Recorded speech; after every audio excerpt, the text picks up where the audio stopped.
Noun को एक चीज जान लीजिए, नाउन का मतलब होता है संज्ञा। नाउन का मतलब संज्ञा। अब देखिए संज्ञा किसे कहते हैं, इंग्लिश में इसकी परिभाषा होती है, ये noun is a naming word. ये noun is a naming word. इसका मतलब ये हुआ कि इस संसार में ऐसी कोई चीज नहीं है जिसका कोई नाम ना हो, और अगर किसी भी चीज का कोई नाम है तो वो संज्ञा है। संज्ञा ठीक, यानी कि नाउन। और आप इस संसार में ऐसी कोई चीज नहीं बता सकते जो बिना नाम के हो। ऐसा कुछ है नो, जो बिना नाम के हो। तो इसका मतलब ये है कि अगर हर चीज का कोई नाम है तो वो संज्ञा है। तो सिंपल से जान लीजिए noun is a naming word, या इसी को दूसरी परिभाषा में बोल सकते हैं, ए noun is a word, noun is a word which is ठीक है ना, used the name of a person, the name of a person place or thing, place or thing। इसका मतलब ये हुआ कि जो संज्ञा होती है वो किसी व्यक्ति किसी इंसान का नाम, भाई आपका नाम है, आपका नाम है, आपका नाम है, हमारा नाम है, तो किसी इंसान में आ गया।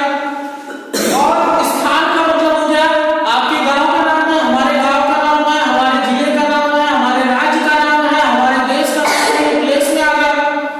और उसके बाद थिंग्स का मतलब हो गया वस्तुएं।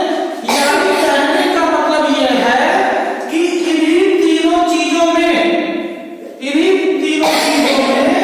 पूरा आपका नेमिंग वर्ड आ गया। भाई जब आपने प्लेस का नाम बोल दिया, आपने थिंग्स का नाम बोल दिया, आपने किसी व्यक्ति का नाम बोल दिया, तो इस संसार में देखो ये सारी चीजें आ गई थिंग्स में।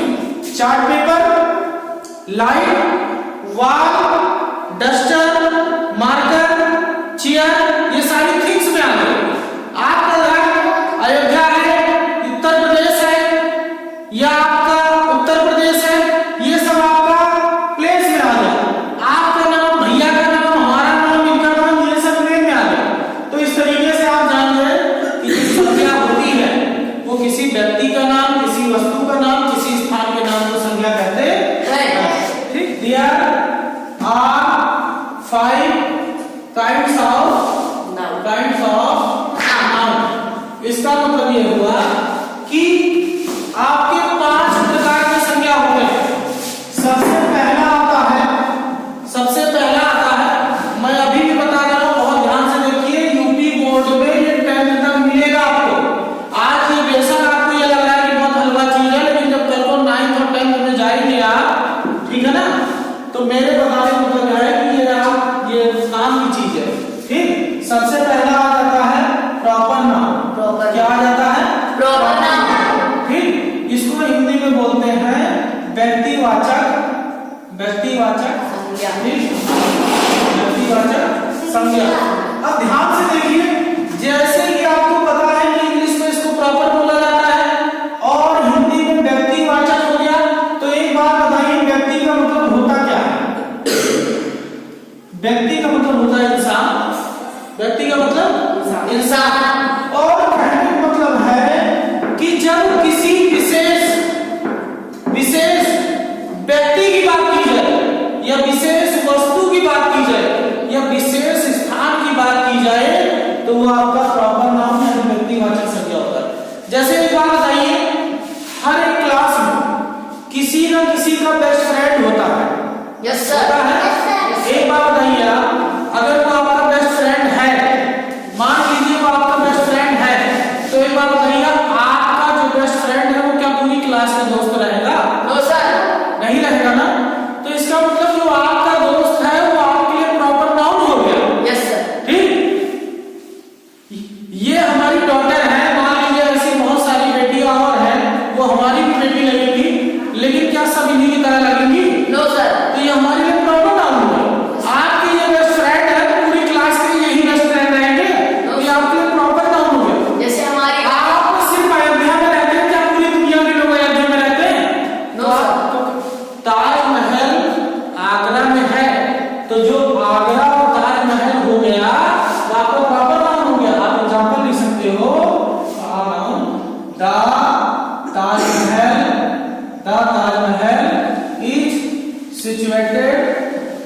Situated in Agra.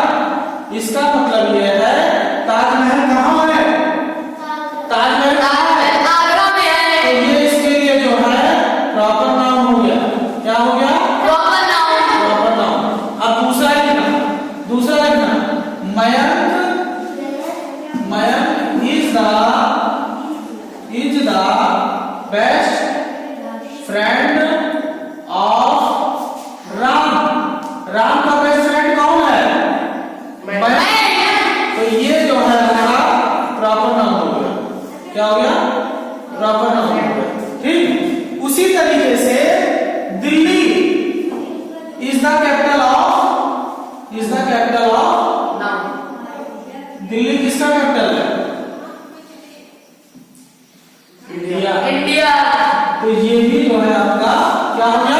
Proper noun हो गया। यानी एक बात बताओ, आप भी जीके में प्रश्न जानते हो कि भारत की राजधानी दिल्ली है, लेकिन भारत में तो 28 राज्य हैं और उसको स्पेशली दिल्ली को बनाया गया। ये इसके लिए प्रॉपर नाउन हो गया। क्यों? क्योंकि दिल्ली हमारे भारत में बहुत सारी जगहें थी, लेकिन हमने दिल्ली को बनाया। उत्तर प्रदेश की राजधानी लखनऊ है, तो लखनऊ प्रॉपर नाउन हो गया यूपी के लिए। ठीक। अयोध्या मंदिर अयोध्या में है, तो अयोध्या जो है उत्तर प्रदेश के लिए प्रॉपर नाउन हो गया। Common noun. अब देखिए, कॉमन नाउन का मतलब होता है जातिवाचक संज्ञा। अब जाति का मतलब आप लोग जानते हो? Yes sir. जैसे आप लोग घर परिवार अलग हो, लेकिन तो सबकी जाति एक ही है, सब शर्मा हो। ठीक। यानी जब किसी एक शब्द से उसकी पूरी संपूर्ण जाति का पता चले, जब किसी एक शब्द से उसके संपूर्ण जाति का पता चले, तो उसे जातिवाचक या कॉमन नाउन कहते हैं। आप एक बार बताओ, ये एक लड़की है, ऐसी हजारों लड़कियां हैं, सबके अपने अपने नाम है, लेकिन एक बात बताओ, सबको गर्ल्स ही बोला जाता है ना? Yes sir. तो जो गर्ल्स शब्द है वो जातिवाचक हो गई, चाहे लड़की का कुछ भी नाम हो। Yes sir. ठीक। लेकिन सबको लड़की कहा जाता है। वैसे हम लोग में आपका अपना नाम है, आपका अपना नाम है, हमारा अपना नाम है, लेकिन हम लोग सब है क्या? उसी तरीके से टीचर, चाहे महिला टीचर हो चाहे पुरुष टीचर हो, टीचर ही होता है ना? Yes sir. तो टीचर आपका कॉमन नाउन हो गया, जातिवाचक हो गया। ठीक। यस। इसी तरीके से डॉक्टर, महिला डॉक्टर होगी तो उसे भी आप डॉक्टर ही बोलोगे, या डॉक्टराइन। डॉक्टर के डॉक्टर ही होता है। डॉक्टराइन हमारे यहाँ गांव में जो गांव से बिलोंग है वो ऐसे बोल देते हैं। बाकी डॉक्टर को डॉक्टर। वकील, चाहे महिला हो चाहे पुरुष हो, वकील होता है। और जो पुलिस होता है, लड़की भी आएगी तो उसे भी पुलिस ही कहा जाता है, ना कि पुलिसाइन। पुलिसाइन नहीं गए। तो कहने का मतलब यह है कि ऐसा कोई शब्द, ऐसा कोई वर्ड जो पुरुष के लिए भी लगे और जो महिला के लिए भी लगे, वो आपका कॉमन जेंडर होता है, यानी जो दोनों के लिए इस्तेमाल हो। ठीक। इस तरीके से आप एग्जाम्पल में समझ सकते हो, डॉक्टर, लॉयर, वकील, इंजीनियर, टीचर, फार्मर, टेलर, उसके बाद बॉय, चाहे कोई भी लड़का हो, किसी भी नाम का सब बॉय है, girl, ETC, etc.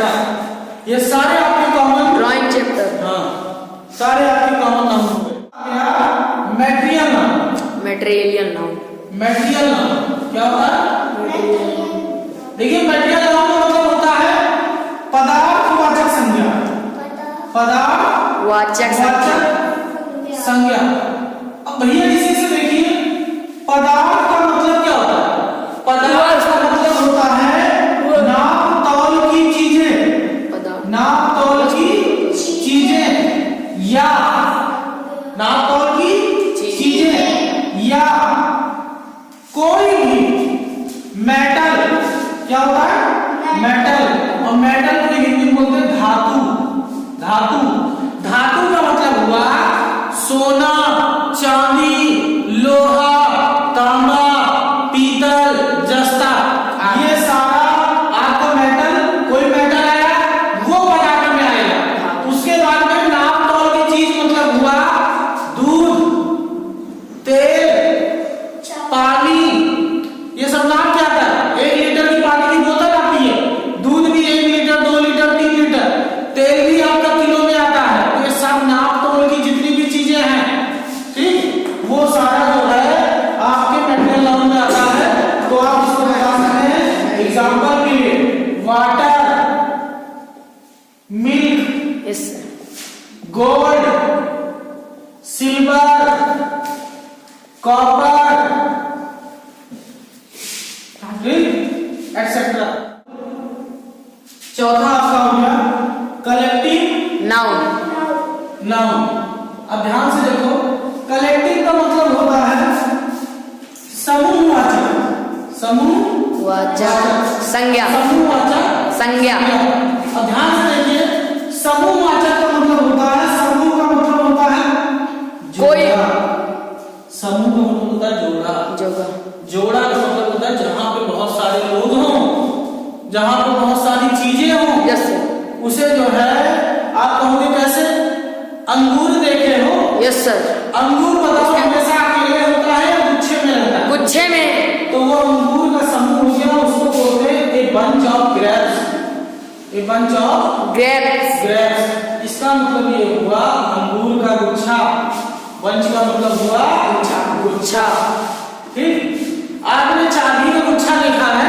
Yes sir. घरों में मम्मी लोग चाबी का गुच्छा लगाती हैं, तो क्या उसमें अकेली चाबी रहती है? नो सर, तो उसको बोलते हैं a bunch of keys, bunch of keys, keys, ठीक। उसके बाद में वकील का गुच्छा, वकील का गुच्छा का मतलब हुआ जहां पे बहुत सारे वकील, उनको बोला जाता है जूरी ऑफ जजेस, जूरी ऑफ जजेस, जूरी ऑफ जजेस। जजेस। अब उसके बाद में इनकी भी बात हो, लोगों का भीड़, उसको बोलते हैं crowd of people, crowd of people. आप देखो कहीं लड़ाई झगड़ा कोई बवाल हो जाता है, लोगों की भीड़ रहती है। Yes sir. भीड़ में क्या एक ही बंदा रहता है? नो सर, बहुत सारे बंदे रहते हैं। 40-50। इसी तरीके से एक शब्द आता है आर्मी, सुने हो? आर्मी, आर्मी का मतलब क्या होता है? सेना। अब सेना में एक ही जवान रहता है? नो सर, पूरे जवानों का समूह होता है, उन्हीं को आर्मी बोला जाता है। Yes sir. आर्मी में बहुत सारे सैनिक होते हैं, ये भी एक सैनिक। आखिरी वाला है अब्स्ट्रैक्ट नाउन। क्या है? Abstract noun. अब्स्ट्रैक्ट नाउन भैया इसको बोलते हैं भाववाचक संज्ञा, भाववाचक संज्ञा। संज्ञा। अब ध्यान से देखिएगा, ये वेरी वेरी वेरी इंपॉर्टेंट है, बहुत महत्वपूर्ण है, एग्जामों में बहुत ज्यादा पूछा जाता है। सबसे ज्यादा जितना एग्जाम में होता है, सबसे ज्यादा ये पूछा जाता है। ये वेरी वेरी इंपॉर्टेंट है, ठीक। अब भाववाचक संज्ञा किसे कहते हैं? भाववाचक की परिभाषा होती है ए नाउन, ठीक। A noun is a word which can feel but we can not touch. यानी भाववाचक संज्ञा उसे कहते हैं जिसको हम छू नहीं सकते, लेकिन दे नहीं सकते, छू नहीं सकते, महसूस करते हैं। क्या करते हैं? महसूस, जैसे हवा, महसूस करते हैं, जैसे हवा, जैसे हवा, ठीक। आत्मा, दया, किसी ने आप में दया दिखाई, आपने बोला भैया बहुत भला आदमी है, बहुत अच्छा आदमी है, लेकिन कोई बोलता कैसे? यानी आपने उसकी काइंडनेस देखी। किसी की गरीबता, आपने किसी को देखा कहा भैया बहुत गरीब है, तो जैसे दया को हो गया काइंडनेस, काइंडनेस। गरीबता को बोलते हैं पोवर्टी। क्या बोलते हैं? पोवर्टी मतलब होता है गरीबता। काइंडनेस, पोवर्टी, जिसे महसूस ना कर सके। आत्मा, ऑनेस्टी, ईमानदारी, नहीं, इसे महसूस किया जा सकता है। बेईमानी, ठीक, देख सकते हैं। बेईमानी, ठीक। We can feel, we can feel, but we cannot touch, we cannot touch। भैया इस प्रकार से आपको मैंने नाउन और नाउन के पांचों प्रकार पढ़ा दिया है, ठीक। और इस तरीके से एब्स्ट्रैक्ट नाउन को आप देख लीजिएगा, ये वेरी वेरी इंपॉर्टेंट है, और पांचों इस तरीके से आपका खत्म होगा, ठीक है ना। इसको थोड़ा